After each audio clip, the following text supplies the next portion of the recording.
देशातील वाढते इंधन दर, आखाती देशातील तणाव आणि त्याचा भारतावर होणारा परिणाम याच्या निषेधार्थ विरोधी पक्षनेते राहुल गांधी, काँग्रेस अध्यक्ष मल्लिकार्जुन खरगे, खासदार प्रियांका गांधी, सोलापूर लोकसभा मतदारसंघाच्या खासदार प्रणिती शिंदे यांच्यासह काँग्रेस व विरोधी पक्षाच्या खासदारांनी संसद भवन परिसरात निदर्शने केली। यावेळी खासदारांनी हातात विविध घोषवाक्यांचे फलक घेऊन केंद्र सरकारच्या भूमिकेवर टीका केली।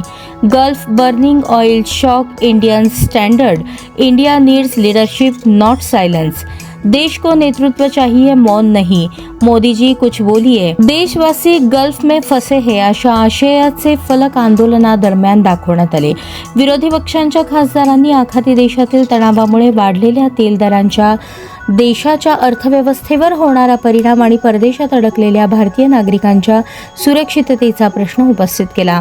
या विषयावर केंद्र सरकारने स्पष्ट भूमिका घ्यावी तसेच संसदेत सविस्तर चर्चा घ्यावी अशी मागणी करण्यात आली। आंदोलनादरम्यान खासदारांनी घोषणाबाजी करत सरकारने मौन न बाळगता देशासमोरील परिस्थितीवर तातडीने ठोस पावले उचलावीत अशी मागणी केली।